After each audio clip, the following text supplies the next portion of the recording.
संसद से जुड़े तमाम मुद्दों से हमने आपको रूबरू कराया। अब आपको संसद से जुड़ी एक ऐसी कड़ी से वाकिफ कराने जा रहे हैं जिनका जानना आप सभी के लिए उतना ही जरूरी है जितना आपने तमाम मुद्दों को जाना और समझा। आप सभी में से कई लोग ऐसे भी होंगे जो संसद में पेश होने वाले अविश्वास प्रस्ताव के बारे में जरूर सुनते होंगे। साथ ही कई लोग ऐसे भी होंगे जो इसके बारे में जानते भी होंगे। आज पार्लियामेंट्री बिजनेस की इस कड़ी में अविश्वास प्रस्ताव के बारे में हम आपको बताएंगे। जब सरकार से उठ जाता है संसद का भरोसा तो फिर क्या होता है, चलिए पहले जानते हैं आखिर क्या होता है अविश्वास प्रस्ताव। अविश्वास प्रस्ताव एक संसदीय प्रस्ताव है। इसे विपक्ष की तरफ से लोकसभा में पेश किया जाता है। केंद्र सरकार को गिराने या कमजोर करने के लिए इसे पेश किया जाता है। यह प्रस्ताव संसदीय मतदान की तरफ से पारित या अस्वीकार किया जाता है। अब तक 26 बार अविश्वास प्रस्ताव पेश किया जा चुका है।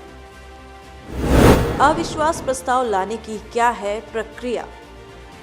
भारतीय संविधान के आर्टिकल 75 में कहा गया है कि मंत्रिपरिषद सामूहिक रूप से लोकसभा के प्रति जिम्मेदार होती है। इसका मतलब है कि मंत्रिपरिषद तभी तक सत्ता में रहती है जब तक कि उसे लोकसभा में बहुमत प्राप्त है। किसी भी सरकार को सत्ता में बने रहने के लिए लोकसभा में बहुमत की जरूरत होती है। अगर किसी सरकार के पास लोकसभा में बने रहने के लिए जरूरी बहुमत नहीं है तो पूरी मंत्रिपरिषद को इस्तीफा देना पड़ता है। ध्यान रहे कि अविश्वास प्रस्ताव लाने वाले सांसदों को इसके लिए कोई वजह बताने की आवश्यकता नहीं होती है। लोकसभा की प्रक्रिया और संचालन से जुड़े नियमों की नियम संख्या 198 अविश्वास प्रस्ताव लाने की प्रक्रिया के बारे में बताता है। चलिए आपको अविश्वास प्रस्ताव लाने के 8 स्टेप्स के बारे में बताते हैं। स्टेप 1, अविश्वास प्रस्ताव लाने के लिए सांसद को सुबह 10 बजे से पहले लिखित रूप में पेश करना होता है। इसके बाद स्पीकर इसे सदन में पढ़ता है। लोकसभा अध्यक्ष या स्पीकर अविश्वास प्रस्ताव को तभी स्वीकार करता है जब उस पर लोकसभा के कम से कम 50 सदस्यों के हस्ताक्षर हो। स्टेप 3, लोकसभा अध्यक्ष प्रस्ताव को मंजूर करने के बाद प्रस्ताव पर चर्चा के लिए तारीख का ऐलान करता है। स्टेप 4, लोकसभा अध्यक्ष की अनुमति के बाद प्रस्ताव पेश करने के 10 दिनों के अंदर इस पर चर्चा जरूरी है।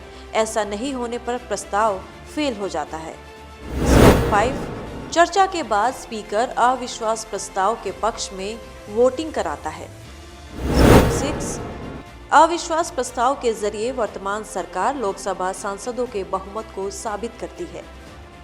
स्टेप 7, अगर सरकार सदन में बहुमत साबित नहीं कर पाती है तो पूरी मंत्रिपरिषद को इस्तीफा देना पड़ता है।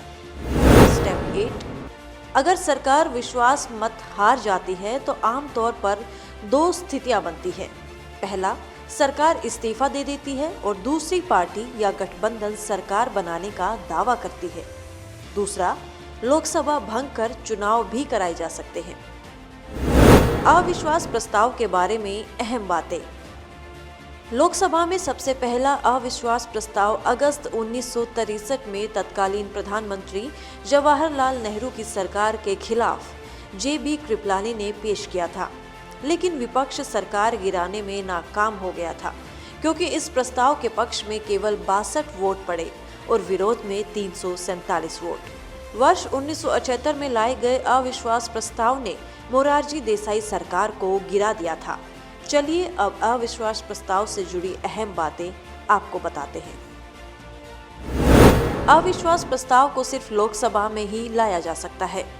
मंत्रिपरिषद सिर्फ लोकसभा के प्रति जिम्मेदार होती है। प्रस्ताव के समर्थन में 50 सदस्यों की सहमति जरूरी होती है। इसे सदन के किसी भी सदस्य की तरफ से लाया जा सकता है। यह प्रस्ताव पूरी मंत्रिपरिषद के विरुद्ध लाया जाता है। प्रस्ताव लोकसभा में पारित होने पर पूरी मंत्रिपरिषद को इस्तीफा देना पड़ता है। आपको बता दें कि सबसे ज्यादा 4 बार अविश्वास प्रस्ताव पेश करने का रिकॉर्ड माकपा सांसद ज्योतिर्मय बसु के नाम है। उन्होंने अपने चारों प्रस्ताव इंदिरा गांधी सरकार के खिलाफ रखे थे। सबसे ज्यादा अविश्वास प्रस्ताव का सामना करने वाली भारत की पूर्व प्रधानमंत्री इंदिरा गांधी थी। इंदिरा गांधी के खिलाफ 15 अविश्वास प्रस्ताव पेश किए गए। इसके अलावा पीवी नरसिम्हा राव और लाल बहादुर शास्त्री की सरकारों ने तीन बार अविश्वास प्रस्ताव का सामना किया था।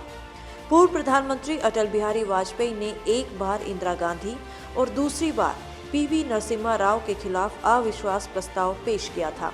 और संयोग की बात यह है कि अटल जी के खिलाफ भी 2 बार यानी 1996 और 1998 में ही अविश्वास प्रस्ताव पेश किया गया और वे दोनों बार हार गए। Bureau report, parliamentary business.